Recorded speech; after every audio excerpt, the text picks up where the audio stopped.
জ্যোৎস্নার রীতি অনুযায়ী এবার তুমি এই মহাপদ্ম নিজের হাতে তুলে নাও।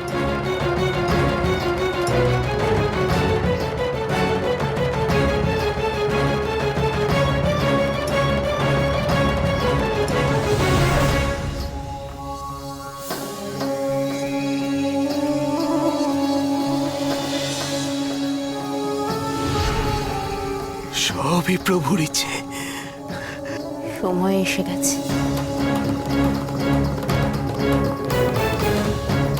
জ্যোৎস্না,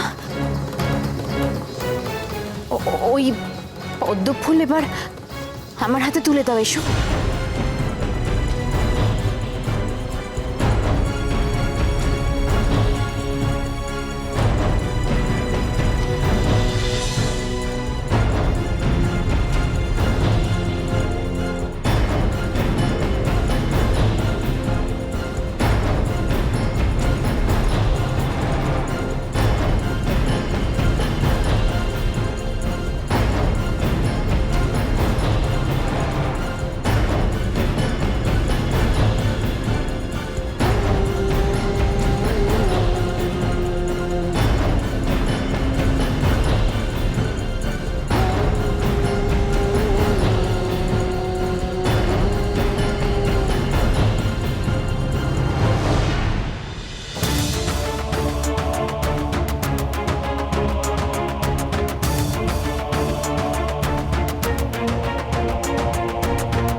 তোমার আশীর্বাদ সম্পূর্ণ হলো জ্যোৎস্না। আমি তোমায় আশীর্বাদ করি, দীর্ঘজীবী হও।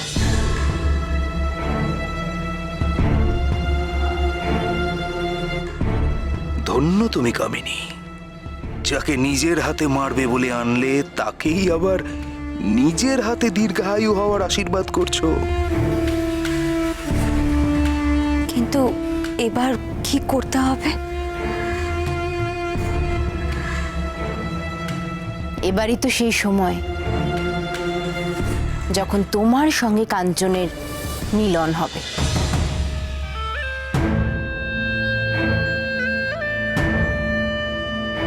মিলন তো তোমার হবেই জ্যোৎস্না, তবে কাঞ্চনের সঙ্গে নয়, মৃত্যুর সঙ্গে।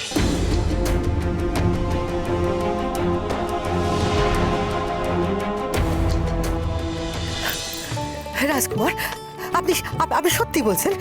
আমার আমার জ্যোৎস্নাকে আপনি বিয়ে করবেন? হ্যাঁ, আর সেই জন্যই আমি আপনাদের নিয়ে যেতে এসেছি। এই বিয়ের ব্যাপারে প্রথমে যার মত দরকার ছিল তার মত আমি পেয়ে গেছি। জ্যোৎস্না আমার প্রস্তাব মেনে নিয়েছে, সে আমার পাশে থাকতে রাজি হয়েছে। এটা তো খুব ভালো খবর। হ্যাঁ, তাই আমি আর দেরি করতে চাই না। আমি কালই নিজের বাবা মার সাথে কথা বলে এই বিয়ের কথা পাকা করে ফেলতে চাই। এসবই সবই আল্লাহর দয়া। এত সুখ আমার মেয়েটার কপালে ছিল। এবার এবার আল্লাহ আল্লাহ আমার আমার মেয়েটা খারাপ নজর থেকে বাঁচাবেন। রাজকুমার, এই এই এই কবচটা আমার মেয়ের জন্য আমি রেখেছিলাম, যাতে ওর কোনো কুনজর না লাগে। দেখা হলে ওকে আমি পরিয়ে দেব, যাতে সকল খারাপ নজর থেকেও বেঁচে যায়। হায় আল্লাহ, এ কি কোনো অশুভ লক্ষণ? না, ও কিছু নয়, ও কিছু নয়। তুমি বেশি চিন্তা করো না।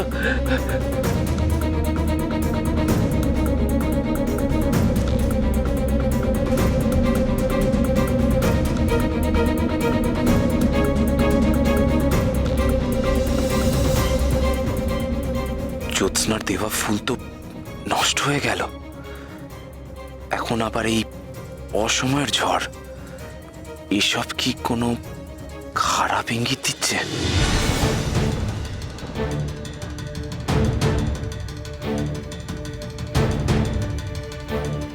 কোথায় কাঞ্চন? আপনি যে বললেন সে নদীর ধারে আমার জন্য অপেক্ষা করছে, কোথায় সে? ওই তো ওইদিকে।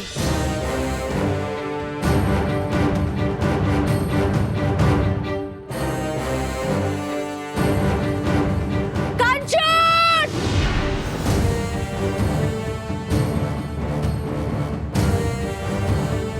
কাঞ্চন! কাঞ্চন!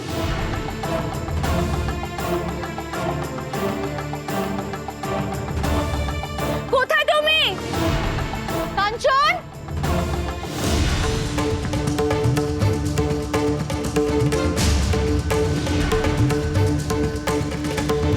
কাঞ্চন!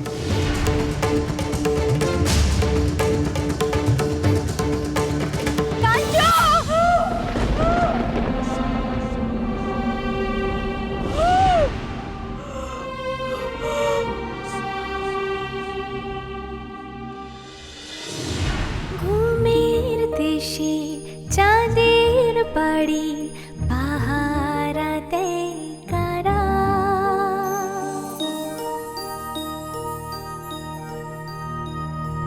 ঘুমের দেশে চাঁদের বাড়ি পাহারা দেয় কারা? মিট মিটিয়ে আলো দেখায় রাত জাগা সব তারা।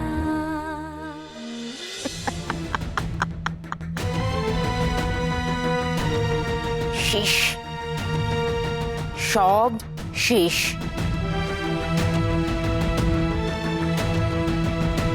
জ্যোৎস্নার গল্প এবার শেষ হল, চিরকালের মতো।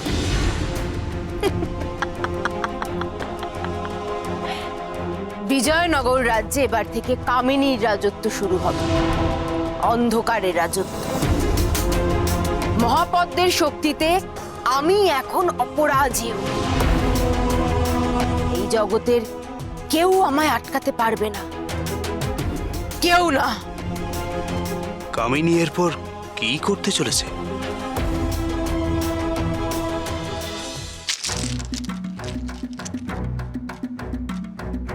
যা বলেছি মনে আছে তো? আগে আপনি যা যা শিখিয়েছেন কাল রাজসভায় সবকিছু বলবো।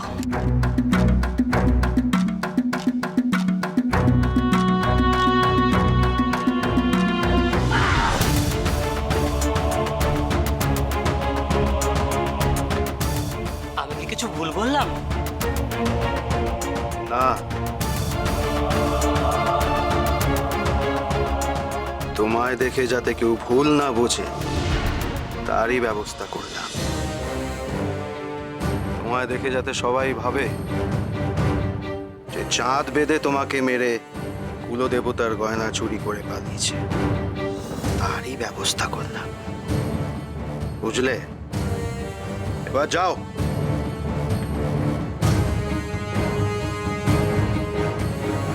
ধন্য কামিনী, ধন্য তোর বুদ্ধি। এমন চাল চেলেছিস যে জয় শুধু তোরই হবে, শুধু তোর।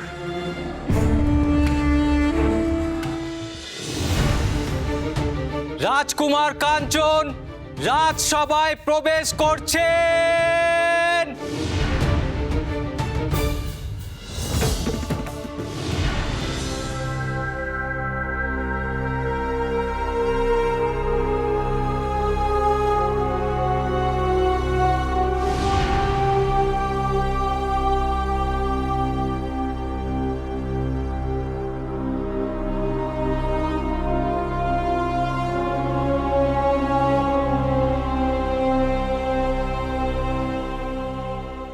মিয়া, এই প্রাসাদ আমার মেয়ের শ্বশুর বাড়ি হবে?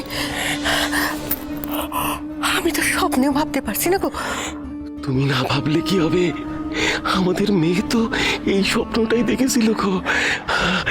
আমাদের আমাদের জ্যোৎস্নার স্বপ্ন পূরণ হতে চলেছে গো। আশ্চর্য, সবাই এত চুপচাপ কেন? ব্যাপার কি? বাবা, আমার তোমাকে কিছু বলার আছে। সেটা আমি তোমাকে আগেই জানাতাম, কিন্তু সেটা জানানোর মতো সঠিক সময় বা পরিস্থিতি আমার কাছে ছিল না, তাই জানাতে পারিনি। কিন্তু এখন আমি সব ব্যবস্থা ঠিক করে তোমাকে জানাতে এসেছি। কি কথা? আমি লক্ষ্মীকে বিয়ে করতে পারবো না।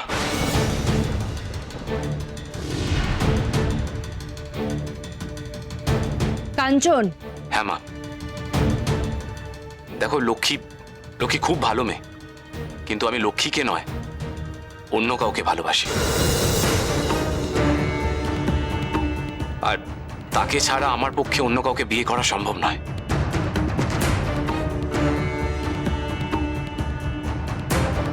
বাবা মা কি খুব আঘাত পেল আমার কথা শুনে?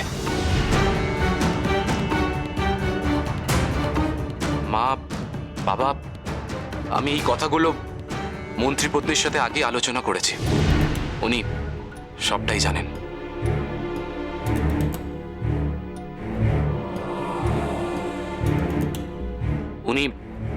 উনি এটাও জানেন যে চাঁদ বেদেই আসলে বেদের মেয়ে জ্যোৎস্না, যাকে আমি ভালোবাসি, যাকে আমি বিয়ে করতে চাই।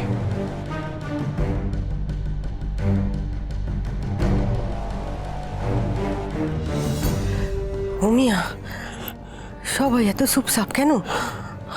আমার যে বড় ভয় করছে গো।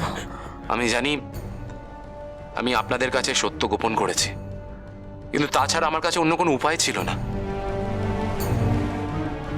আমি আজ জ্যোৎস্নার মা বাবাকে আপনাদের সামনে হাজির করেছি, যাতে সব কথা স্পষ্ট হয়।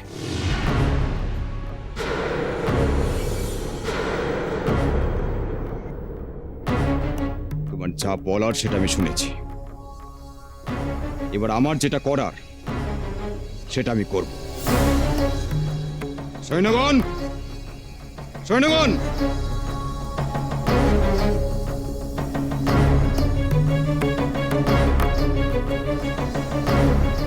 এই বেদে আর বেদিনীকে এক্ষুনি বন্দি কর।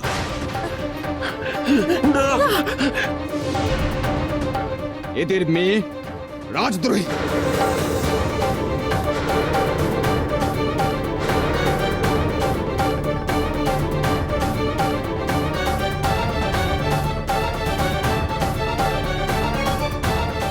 এ কি বাবা, বাবা কেন বন্দি করছো ওনাদের? জ্যোৎস্না আমাকে ভালোবেসেছে, সেটা কি অন্যায়? না রাজকুমার, ভালোবাসা অন্যায় নয়, কিন্তু কারো বিশ্বাস ভাঙা সেটা অন্যায়। চুরি করা অন্যায়। চুরি। জ্যোৎস্না কুলদেবতার গয়না চুরি করে প্রাসাদ থেকে পালিয়েছে।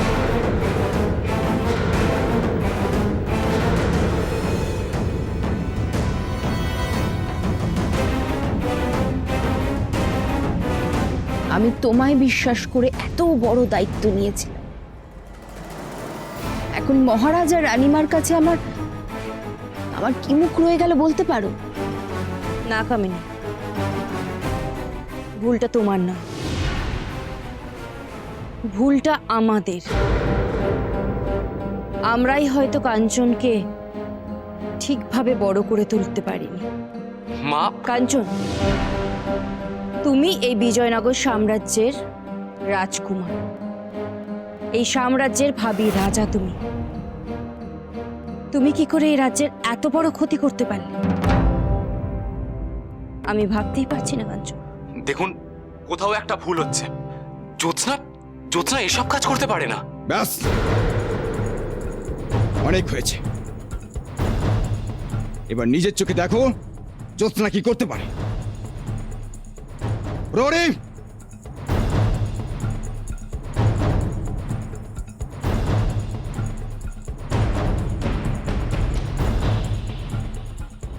আগে আমাকে মেরে কুল দেবতার মন্দির থেকে গয়না চুরি করে পালিয়েছে এই চাঁদ বেদে।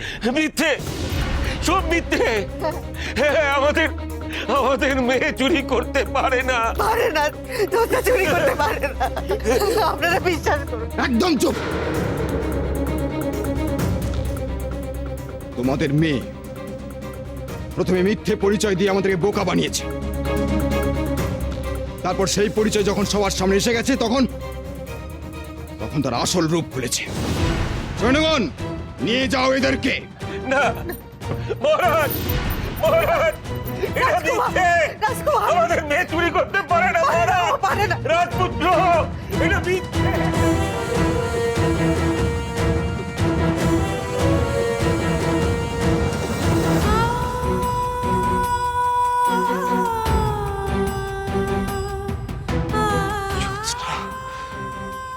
জ্যোৎস্না এসব করেছে। জ্যোৎস্নাকে যেখান থেকে পারো ধরে নিয়ে এসো, শাস্তি ওকে পেতেই হবে। ও রাজদ্রোহী।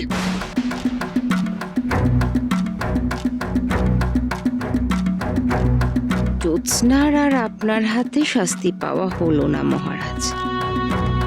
তার শাস্তি সে পেয়ে গেছে।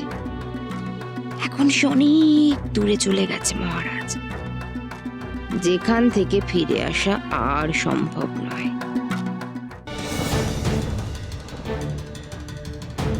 আমি আপনার কাছ থেকে উত্তর চাইতে এসেছি। উত্তর? কিসের উত্তর? সভায় যা হলো আমি তার কিছুই বুঝতে পারছি না। আমি কিছুতেই মেনে নিতে পারছি না যে আমার জ্যোৎস্না চোর। আচ্ছা, আমার একটা কথা বলুন, জ্যোৎস্না তো আপনার দায়িত্ব ছিল, তাহলে তাহলে এইসব কি করে হয়ে গেল? আসলে রাজকুমার, সব সব আমার দোষ। আপনার দোষ মানে? মানে আমার পুত্র সোমেশ্বরের বোকামির কারণেই চাঁদের আসল পরিচয় ভরা সভায় সবার সামনে প্রকাশ পেয়ে যায়। স্বাভাবিকভাবেই মহারাজ তাতে ভীষণ রেগে যান। উনি চাঁদকে বন্দি করার আদেশ দেন। আমি বাধা দিই। আমি তাকে অনুরোধ করি যাতে উনি রাতটুকু চাঁদকে অতিথিশালায় থাকার অনুমতি দেন। আমি ভেবেছিলাম পরের দিন সকালে উঠে আমি নিজে চাঁদকে বেদিগ্রামে দিয়ে আসবো। কাল আমায় আর দাদাকে ঘুম পাড়িয়ে দেওয়ার পরে এই প্রাসাদে বড় কোনো গোলমাল হয়েছে বুঝতে পারছি, কিন্তু কি হয়েছে তা মায়ের থেকে ভালো কেউ জানে না। আমায় ভালো করে জানতেই হবে যে মা কাঞ্চনকে কি বলছে। তারপর আমার মনে হয় যে এই প্রাসাদে জ্যোৎস্না নিরাপদ নয়, তাই রাতেই আমি তাকে বেদেগ্রামে পৌঁছে দেওয়ার জন্য বেরিয়ে পড়ি। সে আমার সঙ্গে নদী অবধি গিয়েও ছিল। তারপর কি? তারপর আমি তাকে আর খুঁজে পাইনি। সে পালিয়ে গেছে। প্রাসাদে ফিরে এসে আমি জানতে পারি যে আমার সঙ্গে বেরোনোর আগে সে কুলদেবতার গয়না চুরি করে বেরিয়েছিল।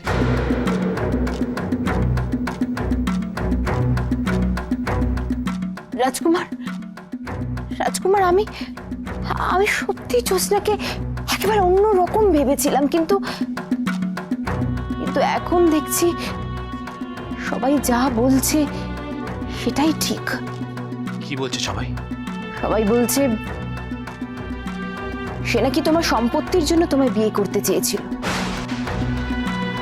মহারাজের কাছে ধরা পড়ে সে বুঝতে পারে যে বিয়ে সম্ভব নয়, তাই সে গয়না নিয়ে পালিয়েছে।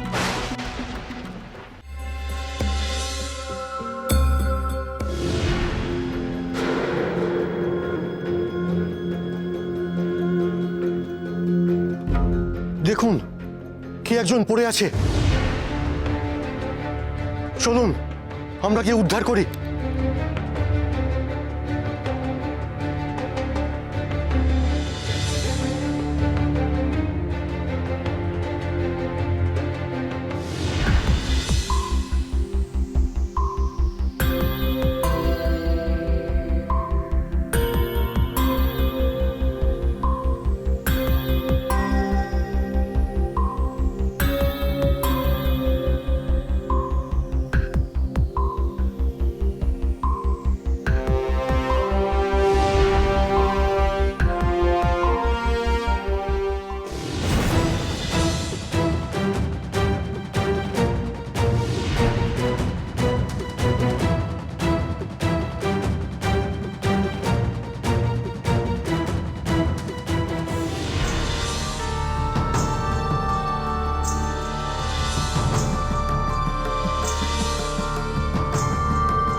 ব্যাপার?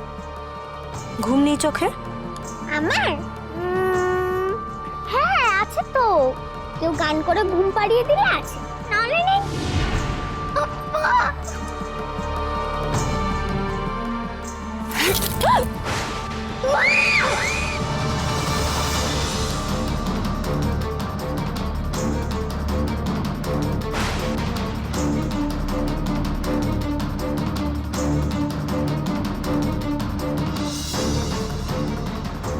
ছোটবেলা থেকে যে রাজ্যে যাওয়ার তুমি স্বপ্ন দেখেছ, সে রাজ্যে আমি তোমায় নিয়ে যাব।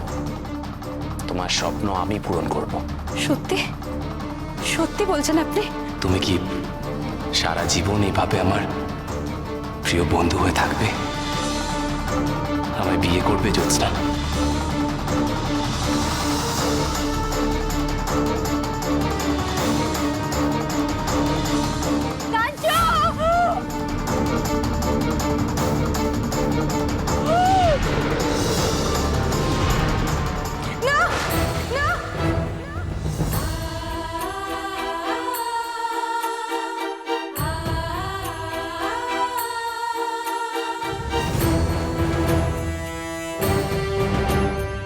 তোমার মনে পড়েছে কে তুমি, কি তোমার পরিচয়?